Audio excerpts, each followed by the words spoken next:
Hey, folks. I'm Matt Major from Growth Mode Content. Welcome to Good News York on this July holiday week. It's a weird week. The holiday's at the end of the week, but everybody mentally checked out days ago, I feel like.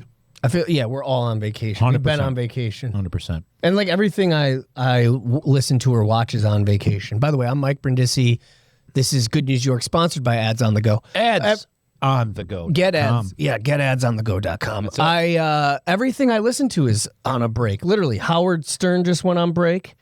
All my sports shows are on break because there ain't shit going on. This is like the lull in the season. So I haven't been a daily Howard listener in a long time. Does he still like... I haven't missed a show since 1995. But now his contract now, doesn't he like only do 3 shows a week or something? Yeah, as of, Like what was 3 it, weeks like a year? 2 years ago, I think, maybe 3 years ago. Maybe 5 years ago when he signed, because his contract, he does 5-year contracts. This one's about to be up. So probably 5 years ago, he started doing Monday, Tuesday, Wednesday. You think he's going to renew? That's the big question every time. What I personally think, being such a diehard Stern fan, is I think it like the Howard Stern Sirius XM show is done, but I think... Oh, really? I think it's not gonna be that. But I think because he built his studio, he's got a studio in his Florida home and in his New York home, and he only comes Doesn't leave the house anymore. He doesn't leave the house anymore unless it's like when he interviewed Bruce Springsteen. He wanted to be there to meet Bruce, so special occasions. But all this, boss, huh? yeah, he came out for the boss, and all the rest of the staff kind of that's they go in. But I think he's going to do kind of what we're doing. I think he's going to do more like pop on Podcast once a Willie? week, maybe once a month, and do a big interview. That's my take. He's always evolving, and he can't put the mic down. See, he's the type of guy that I feel like if he's not in that daily gig, he's got to do something along those lines, right? He's not the type of guy I feel like who would just sit around. Maybe I could be wrong. No, you're right. But if he's not in a contract, he's got a really neat advantage to where he could sell individual interviews to individual networks. Absolutely. Right? So if Netflix is like, do a special interview with the president, they could pay Howard some incredible amount of money to do that one-off deal. And Yeah, I think you might be right. I think he may end up seeing things like that. That's kind of what I mean is I don't know exactly what it's going to be, but it'll be something like that. Yeah. I think David Letterman did that. Didn't they have like a six episode series on Netflix where he did like 6, one with Obama, one David with... Letterman randomly showed up in a Mr. Beast video the other day. Dude, Just blew my fucking... I don't even... At the end, they're like, hey, and here's David Letterman. I'm like, why what? the fuck is David Letterman? Dude, and the thing is, He didn't even speak. It was just like he was just there for a minute, and the video went on. Hey, Like, guys. all right.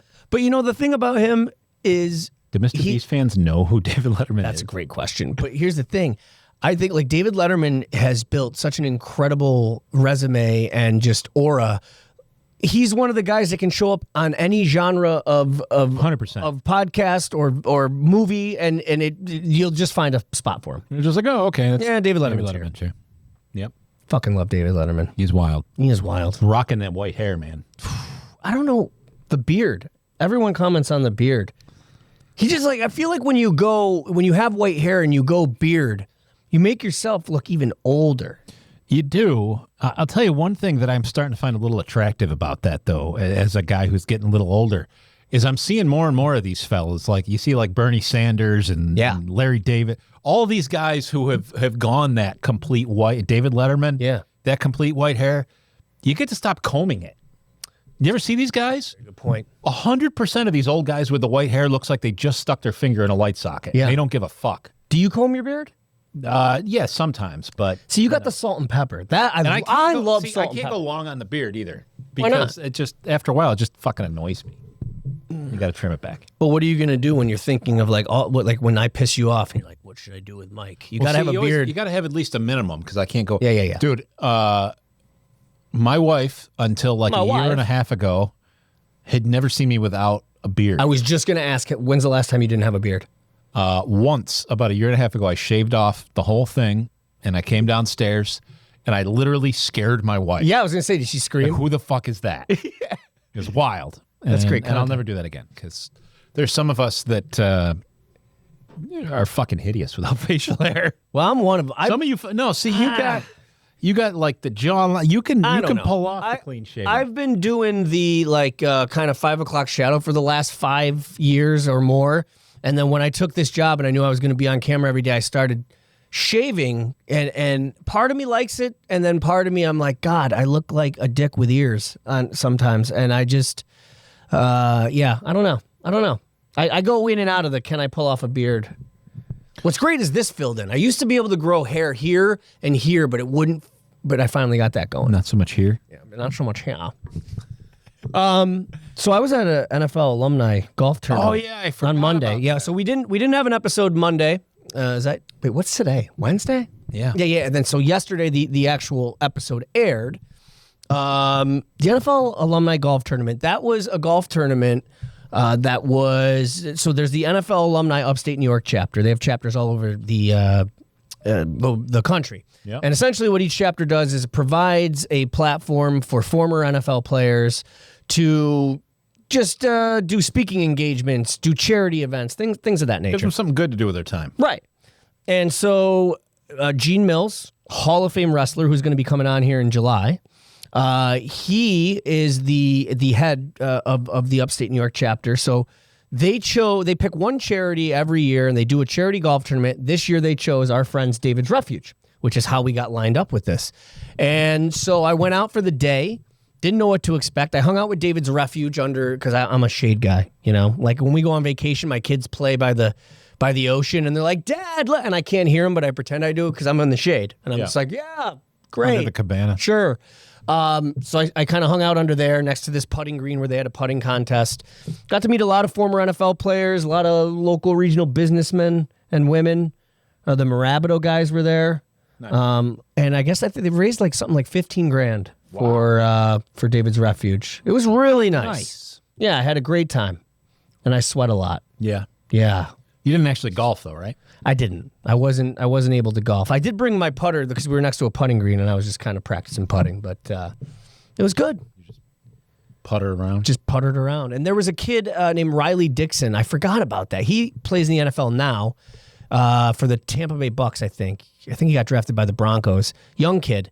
He is from Sylvan Beach, where my parents live. Yeah, so we talked about that a little bit. And I did some interviews, like I said, and got some interviews for, some guys to come in on the show. It was fun. You can see them all right now on goodnewsyork.com. You can. Anywhere you get podcasts. That's correct. Just look for Good News York.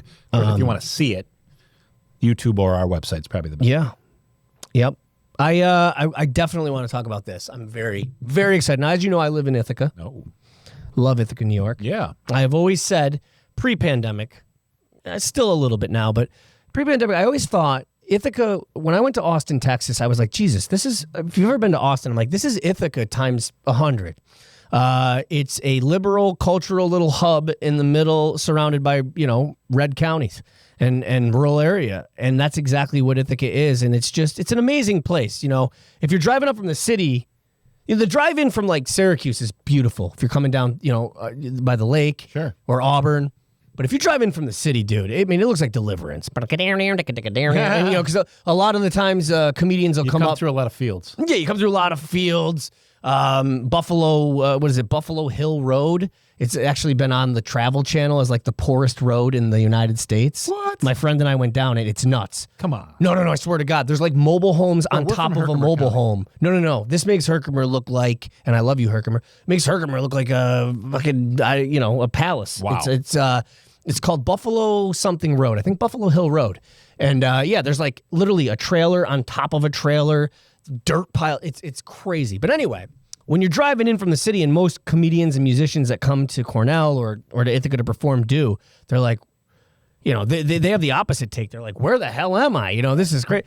But so I've always said that if you took Ithaca and you put it next to like a freeway, like where Binghamton is, it could be like the next Austin, Texas. But anyway, a couple days ago, CNN, as part of a series they do, released an episode. I'm going to show you the clip now. Oh, we got a clip. They named Ithaca the #1 town in the United States that is a must visit.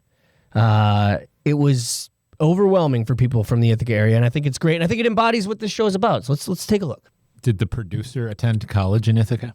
It's a good question. Usually that's how we get people there. This is beautiful. Wow. Yeah, never gets old. My daughter actually and my wife Ithaca. just went to a Girl Ithaca, Scout New camping York. trip. We talked about it this morning. 115 feet. It's the tallest waterfall in the state. Not that we're competing, but it's 33 feet higher than Niagara Falls. It's just one reason why the area has didn't become know. known as a destination actually for didn't clean, either. I healthy should've. living. Higher than A place where you crazy. can relax and recharge. Is this the one people and be jump mindful. off of? No. My sound Isn't there machine something is like that doing there? a There's a terrible ton of job those. because this But not is this so calming. Yeah, that was a little. I could just stand the opposite. here. You I mean, I can know you we have can a job walk to do. down to where they and are, just or you can go up listen to the overlook, for the which rest is of even the more morning. incredible. But people don't jump off. And no one knows how to Ithaca is pronounce one it. of It's more than Tacahanic. 150 It's Tacanic. waterfalls around Ithaca, a region It's not shaped by tectonic? melting glacial No. ice. Like That's the the Parkway. Parkway. No. It's different absolutely thing. gorgeous here. Or should I say, Oh, gorgeous. God. Because That's like the I Love New York t-shirts. And it's not just the This is my nature favorite part. that's gorgeous. Over the last 15 years, a nonprofit called Ithaca Murals has worked with artists wow. to transform the city's gray spaces into public art. Today, more They're than doing this all over 400 Syracuse, too, murals and I showcase the love it. city's It's the best. community spirit and creativity. We As went long as to they're City good. Hall. They said, we're going to give you pre-permission for all the parking garages and all the electrical boxes. Yeah, and all the that's what I love about retaining Ithaca. They gave up walls. And so everything. It's about shifting Electrical our cultural boxes. cityscape to really honor the people and the values that live here. At Ithaca's famous farmers market, local vendors highlight the region's fresh, healthy produce. Love me a good farmers and market emerging in chefs Ithaca. like Why is it so Kukuyama famous? can test out new dishes. It's a great Our question. Pop-up serves up soulful, plant-based This guy sounds a West little biased to me, African I'm not gonna cuisine. A little bit.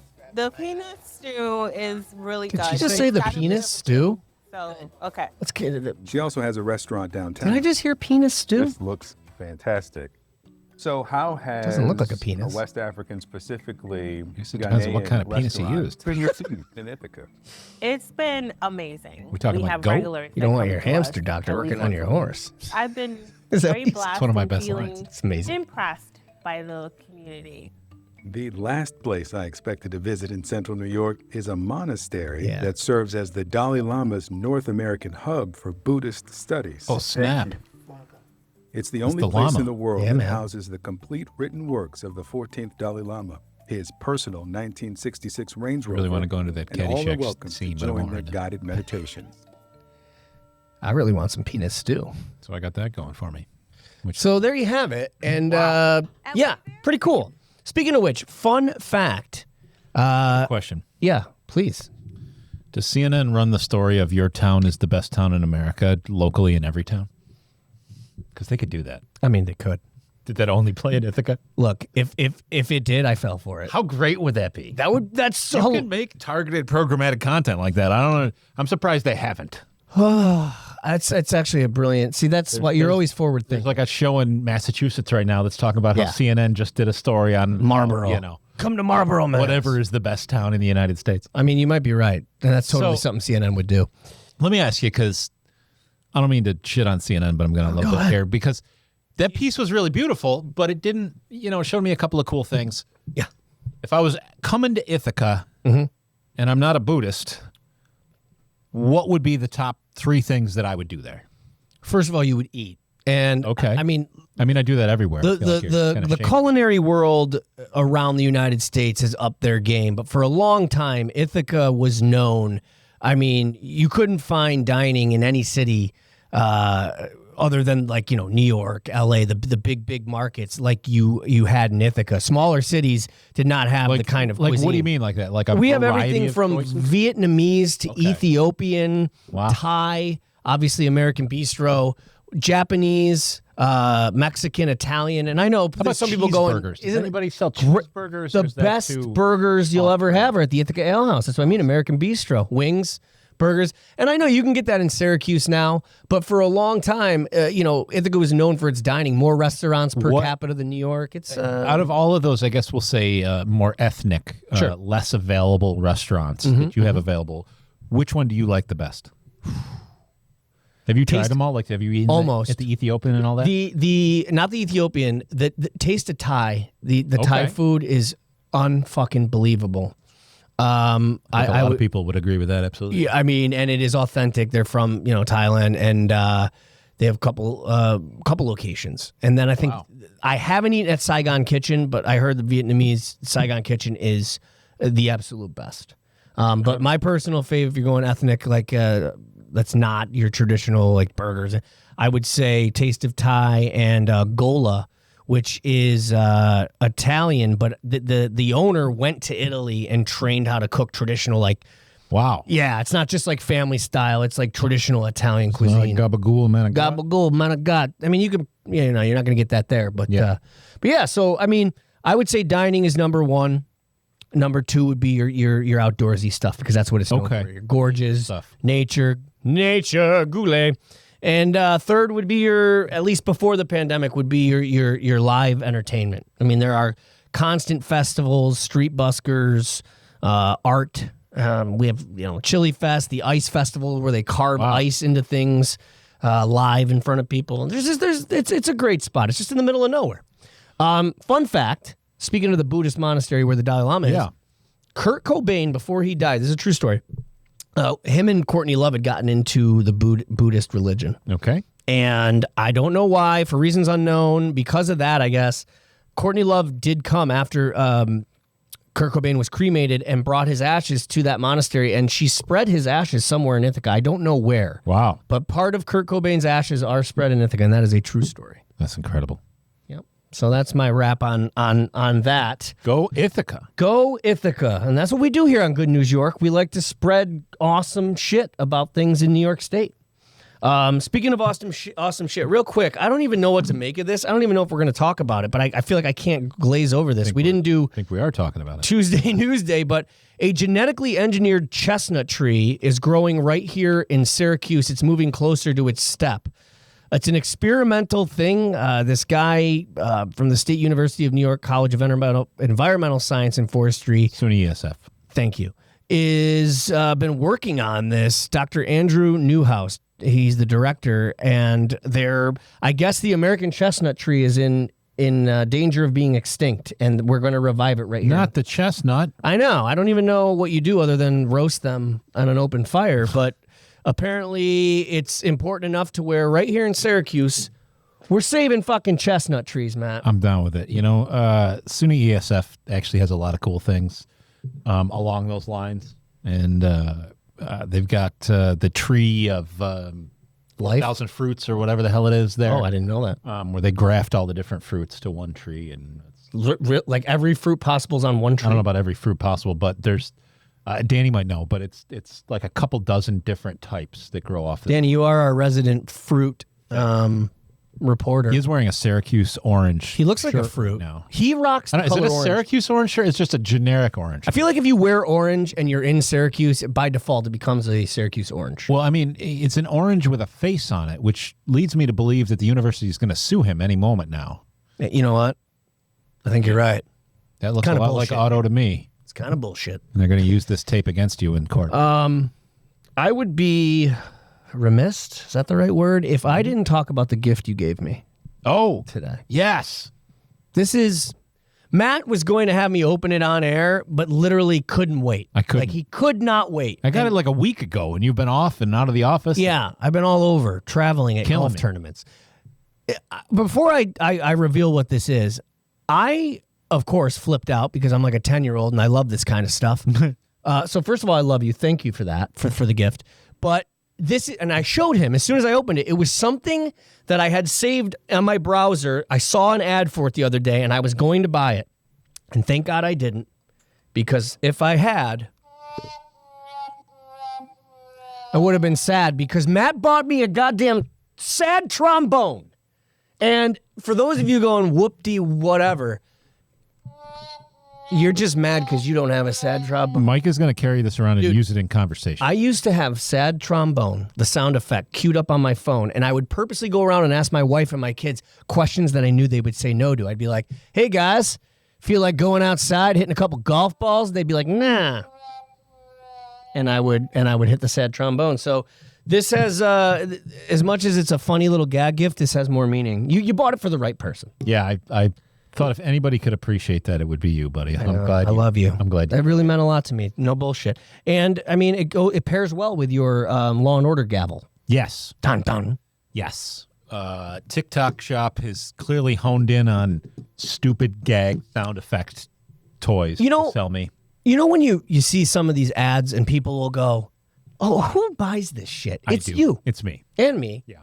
So I'm the idiot that buys. one of the benefits of being friends with Matt or working for Matt is he loves all this kind of stuff, and I'm a hoarder. Is what Well- the positive side is there. you're a clean hoarder though. It's not like we walk in and we're stepping over things. You at least try to put them away. I just keep renting bigger units so I can. Yeah.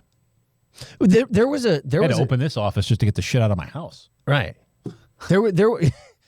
There was a time when we first started where pretty much every Monday when we would come back from the weekend, there would be brand new toys, brand new equipment, something brand new. We're still you still guys going. are off on Fridays, and I'm like, what do? I guess I'll shop. Or just build something. Like the studio needs some shit, and then when everything else is quiet, that's when I come in here and spend all weekend remodeling. Is it, speaking of which, is it too early to talk about your latest remodel? I think I posted about it. So I didn't necessarily post the finished product, but if you haven't seen, if you follow our Growth Mode content pages on social, which you should, we have a new second studio here at our location in East Syracuse. It looks great. And we'll probably do, once we're fully ready, we'll actually just do a Good News York from there, and folks can get to see that. But spoiler alert, if you haven't seen it, it looks like every other podcast studio on the planet. And that's okay. Intentionally. That's fine. Yeah. Every gas station looks the same. You still use it. Here's what's wild. We've got this massive, I don't know how many thousands of dollars, high-tech, sort of looks like a TV studio, and it's awesome. And we can do cool stuff. We can put anything on the background. We can, watch video. We can do all this fun stuff. But depending on the type of content you're making, the type of podcast you're doing, maybe this isn't a fit. Maybe you want something that is that more traditional, like almost like a living room, laid back, more intimate conversation. Yeah. So we now have that. Yeah, it's great. So we've got the space. We've got a nice table for two people, or we can swap that out and put in some armchairs and be that very, very common, but it's common because it looks good sort of podcast set. But it's necessary in what we're doing. I think giving options to our clients and to ourselves is important, especially when you're, one of the main things I've learned from you and from this job is consistency and posting often. Constantly posting content is a tough game, but it's necessary. And sometimes you need just a little change of scenery. 100%. And also, if you're going to do it right, depending on the genre of podcast you're producing, yes, for the most part, we can make the studio be whatever it wants to be. But I think giving a variety is good. And you do it right, man. It looks really nice in there. Soundproof curtains, the whole nine. I appreciate it. It, like I said, it came out pretty well. We're just waiting for some additional curtains, so we're gonna have some different color options, and I got to install some new lights that just can't talk about shit that came in. So you're saying that stuff hasn't come in yet? That sucks, man. I already regret it, Danny. Sorry, I already regret it. Danny's I handed this to Mike, and Danny's just shaking his head. He hates me. What the fuck? He should just wear a shirt that says "unacceptable" all the time. Speaking of wearing a shirt, I'll tell you something else we've been working on here at Growth Mode Content. What? Oh, Jesus, yeah. We've been talking about for a long time. I'm just going to give you a little tease on this. We're not going to go too in depth, but we've been talking about it for a long time. This concept in the content world, in the internet world, that has taken the United States by storm, called live social selling. Been all over it. Long story short, it's modern day QVC. Mm-hmm. And if you've been on TikTok at all specifically, you've seen it. Especially at night. Yes. And what it is it allows any person, to go online and Danny, just put start yours up first. Selling shit, right? So as we're trying to figure this out and explore this world, we need some products to try to test sell. So hold on. We now have some swag. Yeah, you do. I would like to give you a shout out for diversity, because you've given sizes that I didn't know existed. 2X small. So our demographic, our infants, all the way up to 6X. For those of you we have the who are on 1,000 pounds. So if the 1,000 pound sisters cast can order from us as well. I've never seen a range of sizes that much. Well, these are custom made, what they call cut and sew. So they make the fabric for this design and then assemble the shirt. So when you do that, you can make it in any size. What a horrible picture of me. That's great. Show Danny's. Danny. Show yourself. So yeah, I started Dude. having some fun, Danny. And if you want to just click on it, you can zoom in. And you can That see it is better. so good. Or if you want, show the back. The back is phenomenal of the Danny shirt. I didn't see the back. Yeah, it's great. Dude, he's so cute. Look at that. Like, if you're in a bad mood, how does that not make you smile? Tell me you don't want to walk around town with Dude. Danny on your back like that. Tell me you don't want to hug it. Yeah, that dude. Fuck that dude. He doesn't deserve to wear heel. She does. She's cute. So we made some I fun. like how. Here's for the casual night out with Danny. Now, here's the thing. I want to be very clear. I don't expect anybody to buy this. But, you know, like I said, we needed some sample items. They are available. You can actually buy it. You can click checkout. It'll get shipped to your house in like 9 days. But you know, we're getting into this world. So I'll give you a little peek behind the corner, or behind the curtain, rather. There's a few different ways to go about this live selling. Now, what a lot of people do, if you fire up TikTok or any of the apps, you'll see people selling. They're selling another company's products. Mm-hmm. And what you can do is, if you want to sell that, you can sign up for yourself, and then you can go find all these products and say, I want to sell cell phones. You get approval from the company, and you can buy and sell these cell phones, and you make a commission, a few bucks a pop on whatever item. The other way you can go is you can have your own items. You can have your own store, and you can get those things in the TikTok shop, in the eBay store, in the Amazon store, all those different things, and then sell your items, your own items that way. That's the way we're trying it. Mm-hmm. Again, to dip our toe in the water and just see what's going on. But I'll tell you, it's very, very interesting to me, and I'll give you my initial thoughts as we start this, and maybe we can track a little bit of how it goes. But as I look into this, it's an incredible opportunity because it's popping off and it's literally hidden. Here's what I mean by that. eBay is a company that I buy and sell random things, collectibles, shit like that on Me eBay, too. as we've talked about, almost daily. Mm-hmm. I am on that app and on their website on a desktop almost daily. I had no idea eBay had live selling. Yeah, you said And they do, and it's huge. TikTok does a good job of pushing that to you. Amazon has live selling. You will not find, unless you dig to the bottom of their page. There are so many of these platforms. Excuse me. Dying here. Don't die. There's so many of these platforms that are doing this. They have streamers. They have people that are on there. They're going live. They're selling products. And they have hundreds, if not thousands, of viewers watching these streams, in spite of the fact that it's all hidden, like I just described. Yeah, why would you? And so what that tells me is we are so on the ground floor of a coming explosion that it's insane. Because when you can hide stuff and still get traction, and people are still selling thousands of dollars an hour and doing all kinds of crazy things with this. There's an audience, obviously. Yeah. And nobody else knows it even exists yet.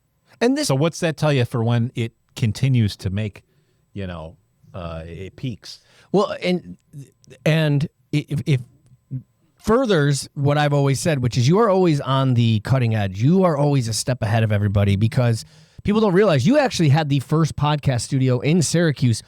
True. And I've said this a million times. I came on as a guest when I had my band at the time. And I remember we got done and I go, so what is this, like radio, but you can just do it whenever? Like, that's how new it was, and you were doing it. And so if you tell our viewers and listeners that a live selling is about to blow up, well, you better listen in. Well, man. I mean, here's the thing. I'm not the expert. I'm seeing this because I am picking these things up from the experts, people like Gary Vee and people that are big in the market and big in trend spotting. And again, as I've dug more and more into it, I can see exactly what they're talking about, and it clearly shows the opportunity. One of the other things that I've noticed, and again, maybe I'm giving a little bit away, but this should be pretty obvious to everybody. The streams that are happening right now, for the most part, are kind of boring. Yeah. Imagine an infomercial that's longer than an infomercial and doesn't necessarily have the high energy elements. Yeah. So if you remember an infomercial, you had, a few minutes of the demonstration. Yeah. You had a super pumped up host. You're going to love this. Everything was action. And then every 2 minutes or so, it would go into the regular commercial with the announcer guy and the pitch and the Food dehydrator dude. I used to love that. Encouraging you, high energy to buy. Yeah. These things, these streams, not so much, right? And I'm not saying there's anything wrong with that, but what that tells me is there's a massive opportunity for folks in the same way that we are creating content just in general to promote our brands, to create live streams that are built around a show. My allergies are fucking getting me here. Holy Well, while you're taking a sip, I think this also brings up the point of, you were talking about organic content. Yeah. I think people confuse that. As much as we appreciate and we want organic content, that doesn't mean there shouldn't be a production element or some energy. It's also not completely unplanned, right? Right. It's not completely or unplanned, kind of like reality TV, right? And especially when you're in the selling lane, I feel like you got to have a little more than just, well, we'll hit record. Yeah. But anyway, go ahead. But no, you were you're choking. absolutely right, buddy. And that's exactly kind of what I'm seeing as an opportunity. Is I'm seeing these people are making content. A live stream is content. But I don't know that they're necessarily doing the things that a lot of other content creators are doing to really form that community to make it an entertaining thing. If I'm not looking to buy a phone today, you should still make it something that I would stick around and watch that stream.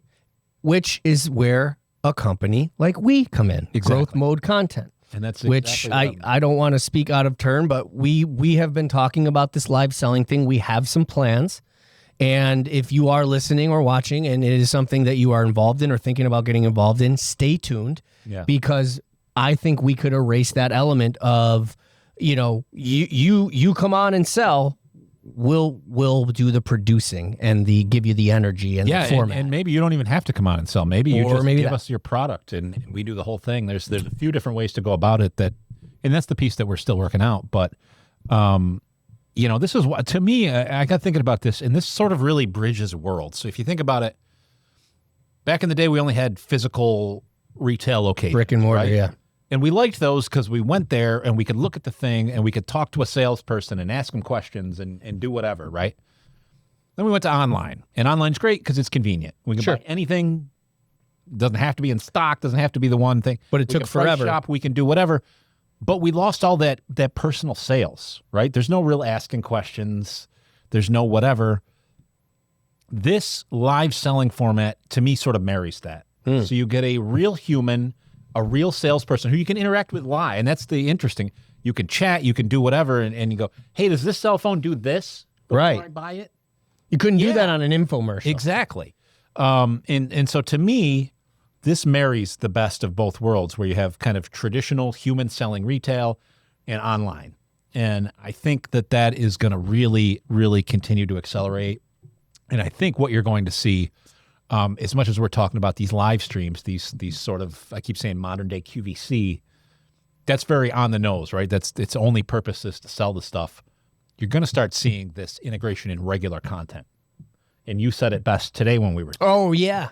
What you're going to see, and you're completely right, is you're going to tune into a podcast like this, and as you're watching the video and as you're watching us talk, you can click on this microphone and buy it. You can click on this TV screen and buy it. Maybe you like Matt's shirt. You click on his shirt and they go, you can get it for $39.90, whatever. We got, our friends at Ads on the Go. Maybe they've got a sponsorship package. As we're talking, you could click and buy their service. What do you think this? That's where you're going to see it. I agree. And what do you think this does for the future of brick and mortar? I mean, that's already having trouble. You see what the Destiny Mall's going through, and how at that point, if this becomes as big as you're projecting, what is going to get people to still go out? There's always always going to be a need to grab and go. Good. I hope that. There's always going to be a need to. I need one of these right now. And even with the fastest deliveries and Amazon comes the next day, there will always be a day where you need this thing right now. Good. So you're always going to have some kind of retail. Sure. No matter what. Yeah. Like future, whatever. You're going to have some sort of retail. My theory is that what's going to happen with a lot of more traditional retailers, and it's already happening, but I think it's going to accelerate, is what was a store is going to become more of a distribution point. So as we're all ordering online, and my family does it a lot now, even with groceries and things like that, we don't actually go to the grocery store. We order them from the local store. Somebody in the local store shops them, puts them in bags, and drives them to our house. That's what my wife does. My wife and I do that. We do pickup orders. It's incredible. If you if you go to some of these stores, like I think like the East Syracuse Walmart, you walk in the one entrance, and it's not even necessarily an entrance anymore. It looks like a shipping dock. And it is nothing but people filling those orders of people who aren't coming in the store anymore. So, again, that's sort of my theory. No, dude, you nailed it. That's what I was looking for. I didn't know what I was looking for, but I thought to myself, what could it be? I don't want to see a bunch of vacant buildings. You're so right. A distribution. The reality is if you do it right? Because you're like, well, you could just have warehouses, and that's true. But if you can find a way to turn a store into a warehouse, you still have that advantage of the walk-in customer. Correct. As long as it doesn't cost you a whole much more to continue to operate that while you're serving the delivery customers. God. And again, there's a lot of business math and shit that at scale might not work. I don't know if I've said this before, but I'm going to sound like a complete stoner, and I kind of am. But I just feel like, remember like when we were growing up, high school, college, up until like 10 years ago, maybe even 5, it was like, man, I wonder what it's going to be like in the future. I feel like we are finally in the future. Like whatever we were saying then, like I think we're in it finally. Like I just finally feel like I'm in that. We don't have the flying cars yet, but other than that, yeah. That was the thing. Yeah. In the year 2000, like for some reason, everyone thought on January 1st at 12 a.m. a flying car is going to start. You know, that was our big thing. Yeah. And that did not happen. And that's probably a good thing. No. Have you done the self-driving? For the best.